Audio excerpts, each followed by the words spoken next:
The Man with the Twisted Lip. Isa Whitney, brother of the late Elias Whitney, D.D., principal of the Theological College of St. George's, was much addicted to opium. The habit grew upon him, as I understand, from some foolish freak when he was at college, for having read De Quincey's description of his dreams and sensations, he had drenched his tobacco with laudanum in an attempt to produce the same effects. He found, as so many more have done, that the practice is easier to attain than to get rid of, and for many years he continued to be a slave to the drug, an object of mingled horror and pity to his friends and relatives. I can see him now, with yellow, pasty face, drooping lids, and pinpoint pupils, all huddled in a chair, the wreck and ruin of a noble man. One night, it was in June, '89, there came a ring to my bell, about the hour when a man gives his first yawn and glances at the clock. I sat up in my chair, and my wife laid her needlework down in her lap and made a little face of disappointment. "A patient," said she. "You'll have to go out." I groaned, for I was newly come back from a weary day. We heard the door open, a few hurried words, and then quick steps upon the linoleum. Our own door flew open, and a lady, clad in some dark-colored stuff, with a black veil, entered the room. "You will excuse me calling so late," she began. And then, suddenly losing her self-control, she ran forward, threw her arms about my wife's neck, and sobbed upon her shoulder. "Oh, I'm in such trouble," she cried. "I do so want a little help." "Why," said my wife, pulling up her veil, "it is Kate Whitney. How you startled me, Kate.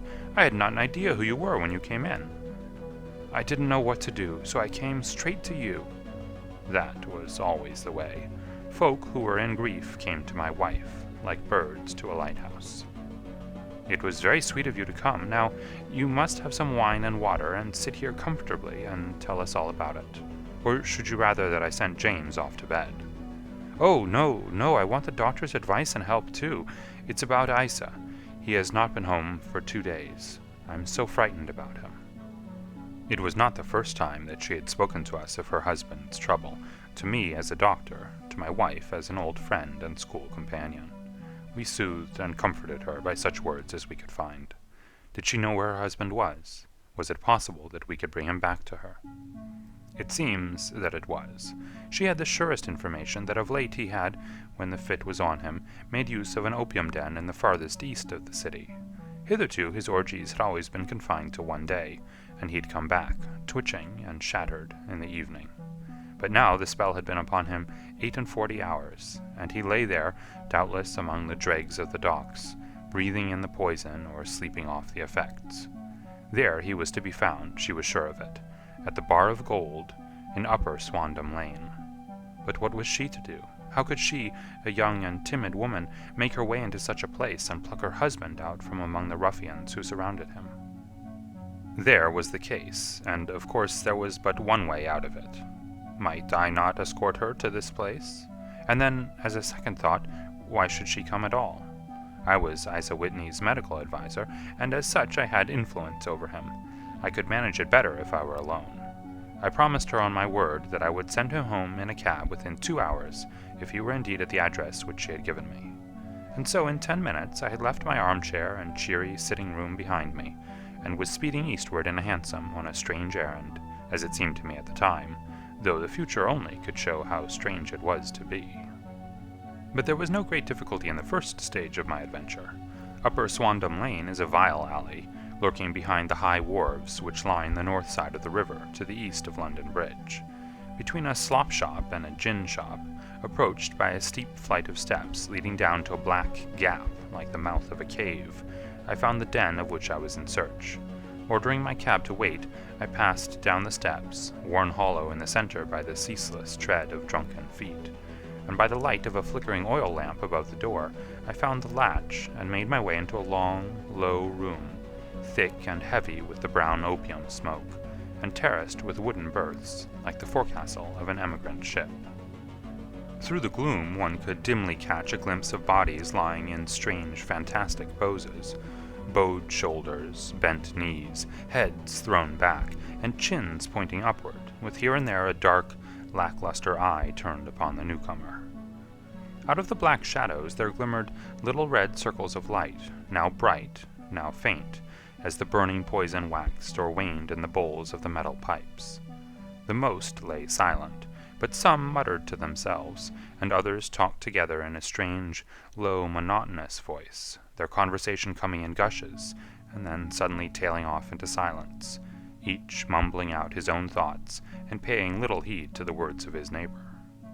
At the farther end was a small brazier of burning charcoal, beside which, on a three-legged wooden stool, there sat a tall, thin old man, with his jaw resting upon his two fists, and his elbows upon his knees, staring into the fire. As I entered, a sallow Malay attendant had hurried up with a pipe for me and a supply of the drug, beckoning me to an empty berth. "Thank you, I have not come to stay," said I.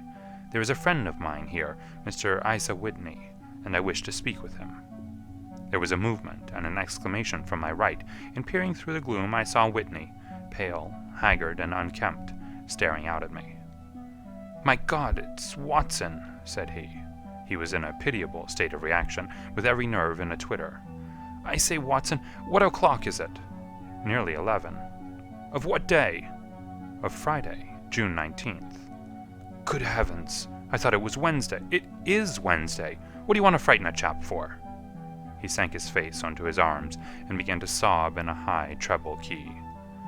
"I tell you that it is Friday, man. Your wife has been waiting this 2 days for you. You should be ashamed of yourself." "So I am. But you've got mixed, Watson, for I've only been here a few hours. 3 pipes, 4 pipes, I forget how many. But I'll go home with you. I wouldn't frighten Kate. Poor little Kate. Give me your hand. Have you a cab?" "Yes, I have one waiting." "Then I shall go in it. But I must owe something. Find what I owe, Watson. I am all off color. I can do nothing for myself." I walked down the narrow passage between the double row of sleepers, holding my breath to keep out the vile, stupefying fumes of the drug, and looking about for the manager. As I passed the tall man who sat by the brazier, I felt a sudden pluck at my skirt, and a low voice whispered, "Walk past me, and then look back at me." The words fell quite distinctly upon my ear. I glanced down. They could only have come from the old man at my side, and yet he sat now as absorbed as ever, very thin, very wrinkled, bent with age, an opium pipe dangling down from between his knees, as though it had dropped in sheer lassitude from his fingers. I took 2 steps forward and looked back. It took all my self-control to prevent me from breaking out into a cry of astonishment. He had turned his back so that none could see him but I. His form had filled out, his wrinkles were gone, the dull eyes had regained their fire, and there, sitting by the fire and grinning at my surprise, was none other than Sherlock Holmes. He made a slight motion to me to approach him, and instantly, as he turned his face half round to the company once more, subsided into a doddering, loose-lipped senility. "Holmes," I whispered, "what on earth are you doing in this den?" "As low as you can," he answered. "I have excellent ears. If you would have the great kindness to get rid of that sottish friend of yours, I should be exceedingly glad to have a little talk with you." "I have a cab outside." "Then pray send him home in it. You may safely trust him, for he appears to be too limp to get into any mischief. I should recommend you also to send a note by the cabman to your wife, to say that you have thrown in your lot with me. If you will wait outside, I shall be with you in 5 minutes." It was difficult to refuse any of Sherlock Holmes' requests, for they were always so exceedingly definite, and put forward with such a quiet air of mastery. I felt, however, that when Whitney was once confined in the cab, my mission was practically accomplished, and for the rest I could not wish anything better than to be associated with my friend in one of those singular adventures which were the normal condition of his existence. In a few minutes I had written my note, paid Whitney's bill, led him out to the cab, and seen him driven through the darkness. In a very short time a decrepit figure had emerged from the opium den, and I was walking down the street with Sherlock Holmes. For 2 streets he shuffled along with a bent back and an uncertain foot. Then, glancing quickly round, he straightened himself out and burst into a hearty fit of laughter. "I suppose, Watson," said he, "that you imagine that I have added opium smoking to cocaine injections, and all the other little weaknesses on which you have favored me with your medical views.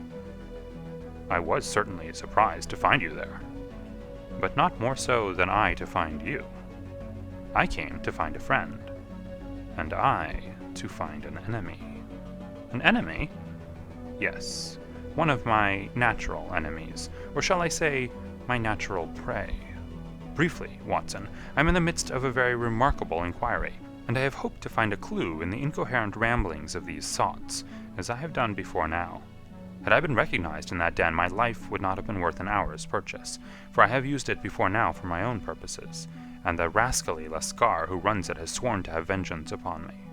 There is a trapdoor at the back of that building, near the corner of Paul's Wharf, which could tell some strange tales of what has passed through it upon the moonless nights." "What? You do not mean bodies?" "Aye, bodies, Watson.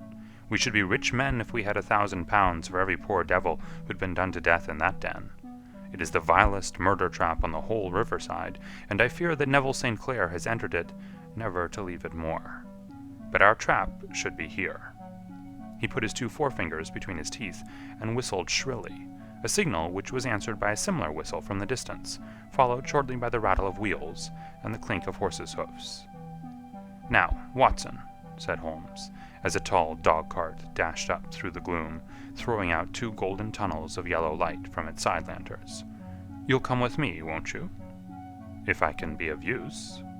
"Oh, a trusty comrade is always of use, and a chronicler still more so. My room at the Cedars is a double-bedded one." "The Cedars?" "Yes, that is Mr. St. Clair's house. I am staying there while I conduct the inquiry." "Where is it, then?" "Near Lee, in Kent. We have a 7-mile drive before us." "But I am all in the dark." "Of course you are. You'll know all about it presently. Jump up here. All right, John, we shall not need you. Here's £50. Look out for me tomorrow about 11.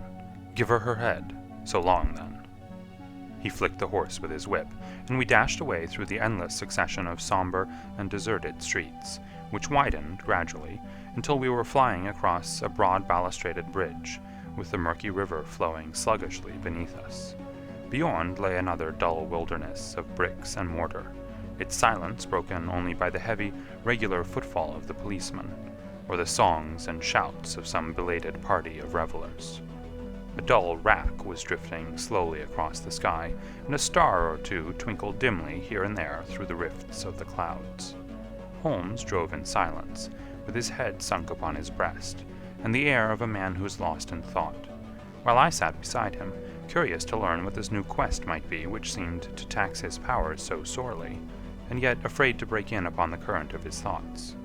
We had driven several miles, and were beginning to get to the fringe of the belt of suburban villas, when he shook himself, shrugged his shoulders, and lit up his pipe with the air of a man who has satisfied himself that he is acting for the best. "You have a grand gift of silence, Watson," said he. "It makes you quite invaluable as a companion. Upon my word, it is a great thing for me to have someone to talk to, for my own thoughts are not over-pleasant. I was wondering what I should say to this dear little woman tonight when she meets me at the door." "You forget that I know nothing about it." "I shall just have time to tell you the facts of the case before we get to Lee. It seems absurdly simple, and yet somehow I can get nothing to go upon. There's plenty of thread, no doubt, but I can't get the end of it into my hand. Now, I'll state the case clearly and concisely to you, Watson, and maybe you can see a spark where all is dark to me." "Proceed, then."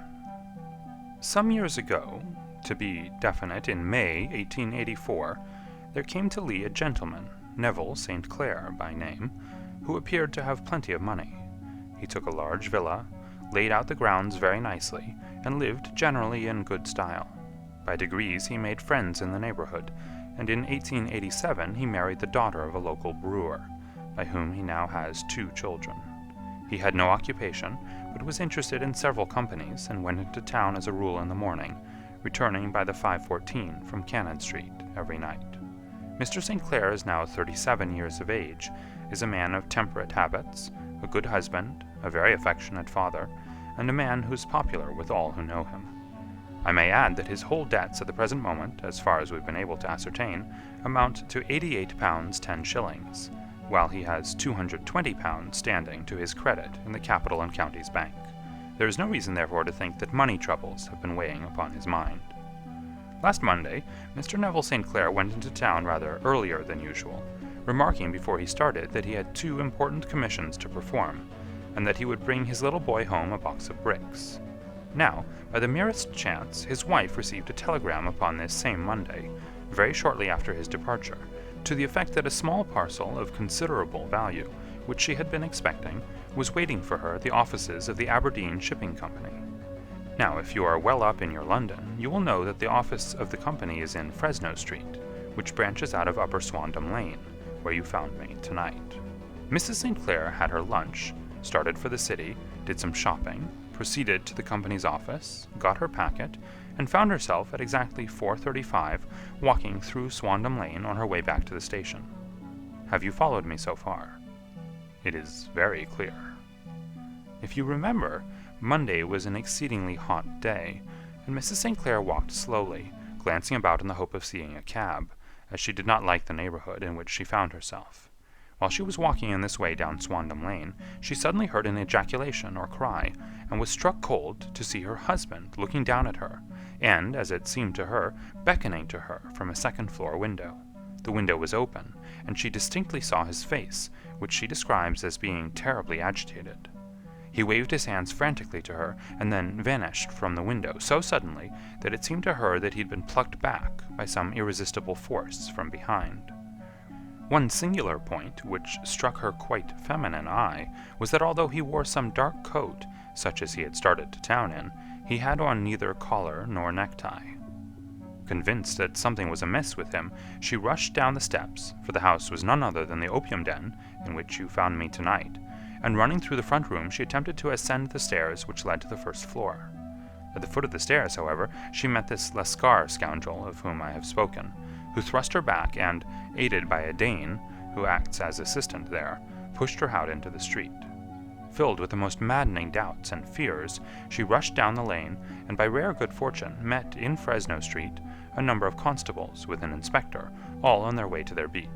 The inspector and 2 men accompanied her back, and in spite of the continued resistance of the proprietor, they made their way up to the room in which Mr. St. Clair had last been seen.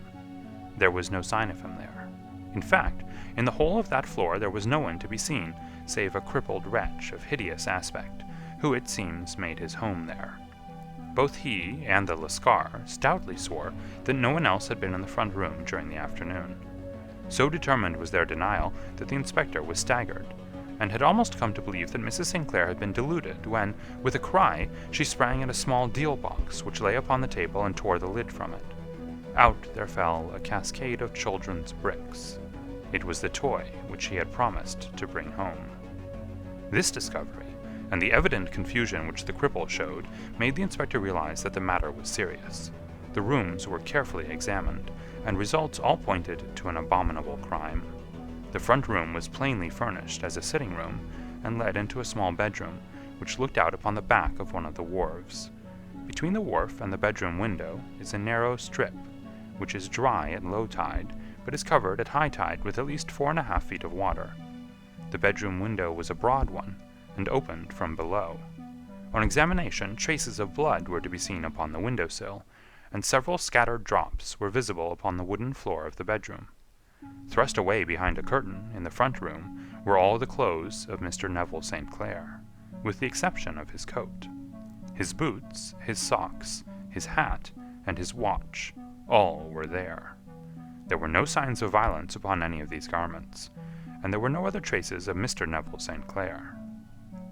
Out of the window he must apparently have gone, for no other exit could be discovered, and the ominous bloodstains upon the sill gave little promise that he could save himself by swimming, for the tide was at its very highest at the moment of the tragedy. And now as to the villains who seemed to be immediately implicated in the matter. The Lascar was known to be a man of the vilest antecedents, but as, by Mrs. St. Clair's story, he was known to have been at the foot of the stair within a very few seconds of her husband's appearance at the window, he could hardly have been more than an accessory to the crime. His defense was one of absolute ignorance, and he protested that he had no knowledge as to the doings of Hugh Boone, his lodger, and that he could not account in any way for the presence of the missing gentleman's clothes. So much for the Lascar manager. Now for this sinister cripple who lives upon the second floor of the opium den, and who was certainly the last human being whose eyes rested upon Neville St. Clair. His name is Hugh Boone, and his hideous face is one which is familiar to every man who goes much to the city. He is a professional beggar, though in order to avoid the police regulations, he pretends to a small trade in wax vestas. Some little distance down Threadneedle Street, upon the left-hand side, there is, as you may have remarked, a small angle in the wall. Here it is that this creature takes his daily seat, cross-legged with his tiny stock of matches on his lap, and as he is a piteous spectacle, a small rain of charity descends into the greasy leather cap which lies upon the pavement beside him. I have watched the fellow more than once before ever I thought of making his professional acquaintance, and I have been surprised at the harvest which he has reaped in a short time. His appearance, you see, is so remarkable that no one can pass him without observing him. A shock of orange hair, a pale face disfigured by a horrible scar, which by its contraction has turned up the outer edges of his upper lip, a bulldog chin, and a pair of very penetrating dark eyes, which present a singular contrast to the color of his hair, all mark him out from amid the common crowd of mendicants, and so too does his wit, for he is ever ready with a reply to any piece of chaff which may be thrown at him by the passers-by. This is the man whom we now learn to have been the lodger at the opium den, and to have been the last man to see the gentleman of whom we are in quest. But a cripple, said I, what could he have done single-handed against a man in the prime of life? He is a cripple in the sense that he walks with a limp, but in other respects he appears to be a powerful and well-nurtured man. Surely your medical experience would tell you, Watson, that weakness in one limb is often compensated for by exceptional strength in the others. Pray, continue your narrative. Mrs. St. Clair had fainted at the sight of the blood upon the window, and she was escorted home in a cab by the police, as her presence could be of no help to them in their investigations. Inspector Barton, who had charge of the case, made a very careful examination of the premises, but without finding anything which threw any light upon the matter. One mistake had been made in not arresting Boone instantly, as he was allowed some few minutes during which he might have communicated with his friend, the Lascar. But this fault was soon remedied, and he was seized and searched, without anything being found which could incriminate him. There were, it is true, some bloodstains upon his right shirt-sleeve, but he pointed to his ring finger, which had been cut near the nail, and explained that the bleeding came from there, adding that he had been to the window not long before, and that the stains which had been observed there came doubtless from the same source. He denied strenuously having ever seen Mr. Neville St. Clair, and swore that the presence of the clothes in his room was as much a mystery to him as to the police. As to Mrs. St. Clair's assertion that she'd actually seen her husband at the window, he declared that she must have been either mad or dreaming. He was removed, loudly protesting, to the police station, while the inspector remained upon the premises in the hope that the ebbing tide might afford some fresh clue. And it did, though they hardly found upon the mudbank what they had feared to find. It was Neville St. Clair's coat, and not Neville St. Clair, which lay uncovered as the tide receded. And what do you think they found in the pockets? I cannot imagine. No, I don't think you would guess. Every pocket stuffed with pennies and halfpennies, 421 pennies and 270 halfpennies. It was no wonder that it had not been swept away by the tide. But a human body is a different matter. There was a fierce eddy between the wharf and the house. It seemed likely enough that the weighted coat had remained when the stripped body had been sucked away into the river. But I understand that all the other clothes were found in the room. Would the body be dressed in a coat alone? No, sir, but the facts might be met speciously enough. Suppose that this man Boone had thrust Neville St. Clair through the window. There's no human eye which could have seen the deed. What would he do then? It would of course instantly strike him that he must get rid of the telltale garments. He would seize the coat then, and be in the act of throwing it out, when it would occur to him that it would swim and not sink. He has little time, for he has heard the scuffle downstairs when the wife tried to force her way up, and perhaps he's already heard from his Lascar confederate that the police are hurrying up the street. There's not an instant to be lost. He rushes to some secret hoard where he has accumulated the fruits of his beggary, and he stuffs all the coins upon which he can lay his hands into the pockets to make sure of the coat's sinking. He throws it out, and would have done the same thing with the other garments, had not he heard the rush of steps below, and only just had time to close the window when the police appeared. It certainly sounds feasible. Well, we will take it as a working hypothesis, for want of a better. Boone, as I have told you, was arrested and taken to the station, but it could not be shown that there had ever before been anything against him. He had for years been known as a professional beggar, but his life appeared to have been a very quiet and innocent one. There the matter stands at present, and the questions which have to be solved: what Neville St. Clair was doing in the opium den, what happened to him when there, where is he now, and what Hugh Boone had to do with his disappearance, are all as far from a solution as ever. I confess that I cannot recall any case within my experience which looked at the first glance so simple, and yet which presented such difficulties.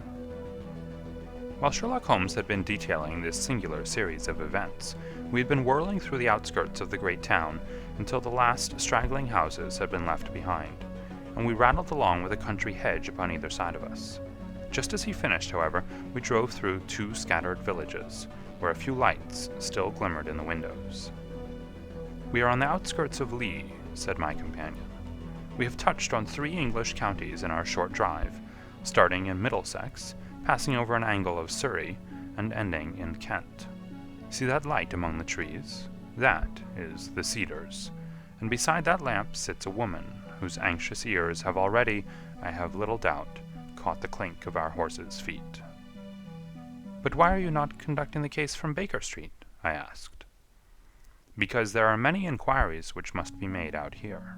Mrs. St. Clair has most kindly put 2 rooms at my disposal, and you may rest assured that she will have nothing but a welcome from my friend and colleague. I hate to meet her, Watson, when I have no news of her husband. Here we are. Whoa there! Whoa!" We had pulled up in front of a large villa, which stood within its own grounds. A stable boy had run out to the horse's head, and springing down, I followed Holmes up the small, winding gravel drive which led to the house. As we approached, the door flew open, and a little blonde woman stood in the opening, clad in some sort of light mousseline de soie, with a touch of fluffy pink chiffon at her neck and wrists. She stood with her figure outlined against the flood of light, one hand upon the door, one half raised in her eagerness, her body slightly bent, her head and face protruded, with eager eyes and parted lips, a standing question. "Well?" she cried. "Well?" And then, seeing that there were 2 of us, she gave a cry of hope, which sank into a groan as she saw that my companion shook his head and shrugged his shoulders. "No good news?" "None." "No bad?" "No." "Thank God for that. But come in, you must be weary, for you have had a long day. This is my friend, Dr. Watson. He's been of most vital use to me in several of my cases, and a lucky chance has made it possible for me to bring him out and associate him with this investigation." "I am delighted to see you," said she, pressing my hand warmly. "You will, I am sure, forgive anything that may be wanting in our arrangements, when you consider the blow which has come so suddenly upon us." "My dear madam," said I am an old campaigner, and if I were not, I can very well see that no apology is needed. If I can be of any assistance, either to you or to my friend here, I shall be indeed happy." "Now, Mr. Sherlock Holmes," said the lady as we entered a well-lit dining room, upon the table of which a cold supper had been laid out, "I should very much like to ask you 1 or 2 plain questions, to which I beg that you will give a plain answer." "Certainly, madam." "Do not trouble about my feelings. I am not hysterical, nor given to fainting.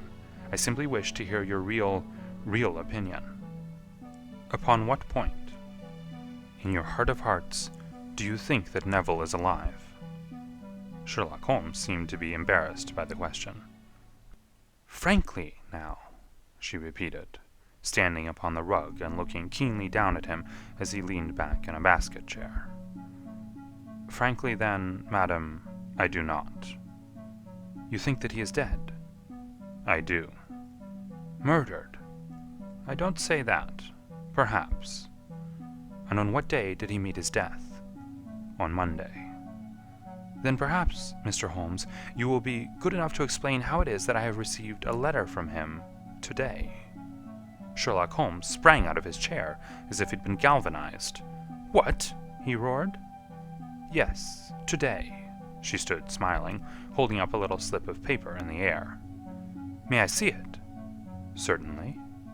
He snatched it from her in his eagerness, and smoothing it out upon the table, he drew over the lamp and examined it intently. I had left my chair and was gazing at it over his shoulder. The envelope was a very coarse one, and was stamped with the Gravesend postmark, and with the date of that very day, or rather of the day before, for it was considerably after midnight.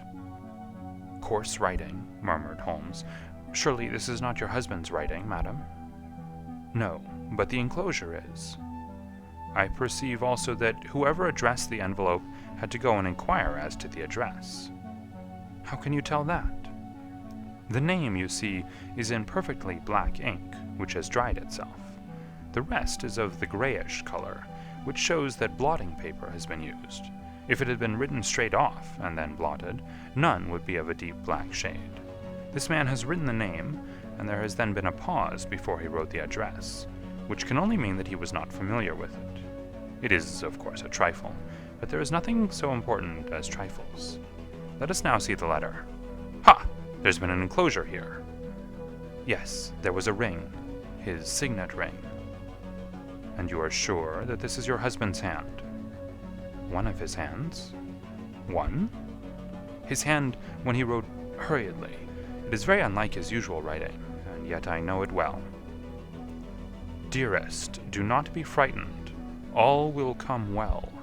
There is a huge error which it may take some little time to rectify. Wait in patience. Neville. Written in pencil upon the fly-leaf of a book, octavo size, no watermark. Posted today in Gravesend by a man with a dirty thumb. Ha! And the flap has been gummed, if I'm not very much in error, by a person who had been chewing tobacco. And you have no doubt that it is your husband's hand, madam? None. Neville wrote those words. And they were posted today at Gravesend. Well, Mrs. St. Clair, the clouds lighten, though I should not venture to say that the danger is over. But he must be alive, Mr. Holmes. Unless this is a clever forgery to put us on the wrong scent. The ring, after all, proves nothing. It may have been taken from him. No, it is his very own writing. Very well. It may, however, have been written on Monday and only posted today. That is possible. If so, much may have happened between. Oh, but you must not discourage me, Mr. Holmes. I know that all is well with him. There is so keen a sympathy between us that I should know if evil came upon him. On the very day that I saw him last, he cut himself in the bedroom, and yet I, in the dining room, rushed upstairs instantly with the utmost certainty that something had happened. Do you think that I would respond to such a trifle, and yet be ignorant of his death? I have seen too much not to know that the impression of a woman may be more valuable than the conclusion of an analytical reasoner. And in this letter, you certainly have a very strong piece of evidence to corroborate your view. But if your husband is alive and able to write letters, why should he remain away from you? I cannot imagine. It is unthinkable. And on Monday he made no remarks before leaving you? No. And you were surprised to see him in Swandam Lane? Very much so. Was the window open? Yes. Then he might have called to you. He might. He only, as I understand, gave an inarticulate cry. Yes. A call for help, you thought? Yes. He waved his hands. But it might have been a cry of surprise. Astonishment at the unexpected sight of you might cause him to throw up his hands? It is possible. And you thought he was pulled back. He disappeared so suddenly. He might have leaped back. You did not see anyone else in the room? No, but this horrible man confessed to having been there, and the Lascar was at the foot of the stairs. Quite so. Your husband, as far as you could see, had his ordinary clothes on? But without his collar or tie. I distinctly saw his bare throat. Had he ever spoken of Swandam Lane? Never. Had he ever showed any signs of having taken opium? Never. Thank you, Mrs. St. Clair. Those are the principal points about which I wished to be absolutely clear. We shall now have a little supper and then retire, for we may have a very busy day tomorrow. A large and comfortable double-bedded room had been placed at our disposal, and I was quickly between the sheets, for I was weary after my night of adventure. Sherlock Holmes was a man, however, who, when he had an unsolved problem upon his mind, would go for days, and even for a week, without rest, turning it over, rearranging his facts, looking at it from every point of view until he had either fathomed it or convinced himself that his data were insufficient. It was soon evident to me that he was now preparing for an all-night sitting. He took off his coat and waistcoat, put on a large blue dressing-gown, and then wandered about the room collecting pillows from his bed and cushions from the sofa and armchairs. With these he constructed a sort of Eastern divan, upon which he perched himself, cross-legged, with an ounce of shag tobacco and a box of matches laid out in front of him. In the dim light of the lamp I saw him sitting there, an old briar pipe between his lips, his eyes fixed vacantly upon the corner of the ceiling, the blue smoke curling up from him, silent, motionless, with the light shining upon his strong-set, aquiline features. So he sat as I dropped off to sleep, and so he sat when a sudden ejaculation caused me to wake up, and I found the summer sun shining into the apartment. The pipe was still between his lips, the smoke still curled upward, and the room was full of a dense tobacco haze, but nothing remained of the heap of shag which I had seen upon the previous night. "Awake, Watson?" he asked. "Yes." "Game for a morning drive?" "Certainly." "Then dress. No one is stirring yet, but I know where the stable-boy sleeps, and we shall soon have the trap out." He chuckled to himself as he spoke, his eyes twinkled, and he seemed a different man to the somber thinker of the previous night. As I dressed, I glanced at my watch. It was no wonder that no one was stirring. It was 25 minutes past 4. I'd hardly finished when Holmes returned with the news that the boy was putting in the horse. "I want to test a little theory of mine," said he, pulling on his boots. "I think, Watson, that you are now standing in the presence of one of the most absolute fools in Europe. I deserve to be kicked from here to Charing Cross, but I think I have the key of the affair now." "And where is it?" I asked, smiling. "In the bathroom," he answered. "Oh yes, I'm not joking," he continued, seeing my look of incredulity. "I have just been there, and I have taken it out, and I have got it in this Gladstone bag. Come on, my boy, and we shall see whether it will not fit the lock." We made our way downstairs as quietly as possible, and out into the bright morning sunshine. In the road stood our horse and trap, with the half-clad stable-boy waiting at the head. We both sprang in, and away we dashed down the London road. A few country carts were stirring, bearing in vegetables to the metropolis, but the lines of villas on either side were as silent and lifeless as some city in a dream. "It has been in some points a singular case," said Holmes, flicking the horse on into a gallop. "I confess that I have been as blind as a mole, but it is better to learn wisdom late than never to learn it at all." In town, the earliest risers were just beginning to look sleepily from their windows as we drove through the streets of the Surrey side.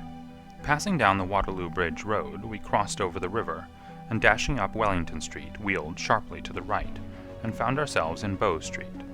Sherlock Holmes was well known to the force, and the two constables at the door saluted him. One of them held the horse's head, while the other led us in. "Who's on duty?" asked Holmes. "Inspector Bradstreet, sir." "Ah, Bradstreet, how are you?" A tall, stout official had come down the stone-flagged passage, in a peaked cap and frogged jacket. "I wish to have a quiet word with you, Bradstreet." "Certainly, Mr. Holmes. Step into my room here." It was a small, office-like room, with a huge ledger upon the table and a telephone projecting from the wall. The inspector sat down at his desk. "What can I do for you, Mr. Holmes?" "I called about that beggarman, Boone, the one who was charged with being concerned in the disappearance of Mr. Neville St. Clair, of Lee." "Yes, he was brought up and remanded for further inquiries." "So I heard. You have him here?" "In the cells." "Is he quiet?" "Oh, he gives no trouble, but he's a dirty scoundrel." "Dirty?" "Yes, it's all we can do to make him wash his hands, and his face is as black as a tinker's. Well, when once his case has been settled, he will have a regular prison bath, and I think if you saw him, you would agree with me that he needed it." "I should like to see him very much." "Would you? That's easily done. Come this way. You can leave your bag." "No, I think that I'll take it." "Very good. Come this way, if you please." He led us down a passage, opened a barred door, passed down a winding stair, and brought us to a whitewashed corridor with a line of doors on each side. "The third on the right is his," said the inspector. "Here it is." He quietly shot back a panel in the upper part of the door and glanced through. "He's asleep," said he. "You can see him very well." We both put our eyes to the grating. The prisoner lay with his face towards us, in a very deep sleep, breathing slowly and heavily. He was a middle-sized man, coarsely clad as became his calling, with a colored shirt protruding through the rent in his tattered coat. He was, as the inspector had said, extremely dirty, but the grime which covered his face could not conceal its repulsive ugliness. A broad weal from an old scar ran right across it from eye to chin, and by its contraction had turned up one side of the upper lip, so that 3 teeth were exposed in a perpetual snarl. A shock of very bright red hair grew low over his eyes and forehead. "He's a beauty, isn't he?" said the inspector. "He certainly needs a wash," remarked Holmes. "I had an idea that he might, and I took the liberty of bringing the tools with me." He opened the Gladstone bag as he spoke, and took out, to my astonishment, a very large bath sponge. You're a funny one," chuckled the inspector. "Now, if you will have the great goodness to open that door very quietly, we will soon make him cut a much more respectable figure." "Well, I don't know why not," said the inspector. "He doesn't look a credit to the Bow Street cells, does he?" He slipped his key into the lock, and we all very quietly entered the cell. The sleeper half turned, and then settled down once more into a deep slumber. Holmes stooped to the water jug, moistened his sponge, and then rubbed it twice vigorously across and down the prisoner's face. "Let me introduce you," he shouted, "to Mr. Neville St. Clair, of Lee, in the county of Kent." Never in my life have I seen such a sight. The man's face peeled off under the sponge like the bark from a tree. Gone was the coarse brown tint. Gone, too, was the horrid scar which had seamed it across, and the twisted lip which had given the repulsive sneer to the face.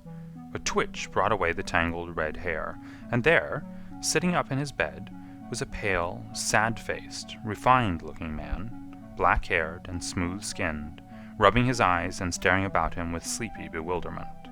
Then, suddenly realizing the exposure, he broke into a scream and threw himself down with his face to the pillow. "Great heavens!" cried the inspector. "It is, indeed, the missing man. I know him from the photograph." The prisoner turned with the reckless air of a man who abandons himself to his destiny. "Be it so," said he. "And pray, what am I charged with?" "With making away with Mr. Neville St. "Oh, come, you can't be charged with that unless they make a case of attempted suicide of it," said the inspector with a grin. "Well, I've been 27 years in the force, but this really takes the cake." "If I am Mr. Neville St. Clair, then it is obvious that no crime has been committed, and that therefore I am illegally detained." "No crime, but a very great error has been committed," said Holmes. "You would have done better to have trusted your wife." "It was not the wife, it was the children," groaned the prisoner. "God help me, I would not have them ashamed of their father. My God, what an exposure! What can I do?" Sherlock Holmes sat down beside him on the couch and patted him kindly on the shoulder. "If you leave it to a court of law to clear the matter up," said he, Of course, you can hardly avoid publicity. On the other hand, if you convince the police authorities that there is no possible case against you, I do not know that there is any reason that the details should find their way into the papers. Inspector Bradstreet would, I am sure, make notes upon anything which you might tell us, and submit it to the proper authorities. The case would then never go into court at all. God bless you, cried the prisoner passionately. I would have endured imprisonment, aye, even execution, rather than have left my miserable secret as a family blot to my children. You are the first who have ever heard my story. My father was a schoolmaster in Chesterfield, where I received an excellent education. I traveled in my youth, took to the stage, and finally became a reporter on an evening paper in London. One day my editor wished to have a series of articles upon begging in the metropolis, and I volunteered to supply them. There was the point from which all my adventures started. It was only by trying begging as an amateur that I could get the facts upon which to base my articles. When an actor, I had, of course, learned all the secrets of making up, and had been famous in the green room for my skill. I took advantage now of my attainments. I painted my face, and to make myself as pitiable as possible, I made a good scar, and fixed one side of my lip in a twist by the aid of a small slip of flesh-colored plaster. Then, with a red head of hair, and an appropriate dress, I took my station in the business part of the city, ostensibly as a match seller, but really as a beggar. For 7 hours I plied my trade, and when I returned home in the evening, I found to my surprise that I had received no less than 26 shillings and fourpence. I wrote my articles, and thought little more of the matter, until some time later I backed a bill for a friend, and had a writ served upon me for £25. I was at my wit's end where to get the money, but a sudden idea came to me. I begged a fortnight's grace from the creditor, asked for a holiday from my employers, and spent the time in begging in the city under my disguise. In 10 days I had the money and had paid the debt. Well, you can imagine how hard it was to settle down to arduous work at £2 a week, when I knew that I could earn as much in a day by smearing my face with a little paint, laying my cap on the ground, and sitting still. It was a long fight between my pride and the money, but the dollars won at last, and I threw up reporting and sat day after day in the corner which I had first chosen, inspiring pity by my ghastly face, and filling my pockets with coppers. Only one man knew my secret. He was the keeper of a low den in which I used to lodge in Swandam Lane, where I could every morning emerge as a squalid beggar, and in the evenings transform myself into a well-dressed man about town. This fellow, a Lascar, was well paid by me for his rooms, so that I knew that my secret was safe in his possession. Well, very soon I found that I was saving considerable sums of money. I do not mean that any beggar in the streets of London could earn £700 a year, which is less than my average takings, but I had exceptional advantages in my power of making up, and also in a facility of repartee, which improved by practice and made me quite a recognized character in the city. All day a stream of pennies, varied by silver, poured in upon me, and it was a very bad day in which I failed to take £2. As I grew richer, I grew more ambitious, took a house in the country, and eventually married, without anyone having a suspicion as to my real occupation. My dear wife knew that I had business in the city. She little knew what. Last Monday I had finished for the day, and was dressing in my room above the opium den, when I looked out of my window and saw, to my horror and astonishment, that my wife was standing in the street, with her eyes fixed full upon me. I gave a cry of surprise, threw up my arms to cover my face, and rushing to my confidant, the Lascar, entreated him to prevent anyone from coming up to me. I heard her voice downstairs, but I knew that she could not ascend. Swiftly I threw off my clothes, pulled on those of a beggar, and put on my pigments and wig. Even a wife's eyes could not pierce so complete a disguise. But then it occurred to me that there might be a search in the room, and that the clothes might betray me. I threw open the window, reopening by my violence a small cut which I had inflicted upon myself in the bedroom that morning. Then I seized my coat, which was weighted by the coppers which I had just transferred to it from the leather bag in which I carried my takings. I hurled it out of the window, and it disappeared into the Thames. The other clothes would have followed, but at that moment there was a rush of constables up the stair, and a few minutes after I found, rather I confess to my relief, that instead of being identified as Mr. Neville St. Clair, I was arrested as his murderer. I do not know that there is anything else for me to explain. I was determined to preserve my disguise as long as possible, and hence my preference for a dirty face. Knowing that my wife would be terribly anxious, I slipped off my ring and confided it to the Lascar at a moment when no constable was watching me, together with a hurried scrawl telling her that she had no cause to fear. "That note only reached her yesterday," said Holmes. "Good God! What a week she must have spent!" "The police have watched this Lascar," said Inspector Bradstreet, "and I can quite understand that he might find it difficult to post a letter unobserved. Probably he handed it to some sailor customer of his, who forgot all about it for some days." "That was it," said Holmes, nodding approvingly. "I have no doubt of it. But have you never been prosecuted for begging?" "Many times, but what was a fine to me?" "It must stop here, however," said Bradstreet. "If the police are to hush this thing up, there must be no more of Hugh Boone." "I have sworn it by the most solemn oaths which a man can take." "In that case, I think that it is probable that no further steps may be taken. But if you are found again, then all must come out. I am sure, Mr. Holmes, that we are very much indebted to you for having cleared the matter up. I wish I knew how you reached your results." "I reached this one," said my friend, "by sitting upon 5 pillows and consuming an ounce of shag. I think, Watson, that if we drive to Baker Street we shall just be in time for breakfast."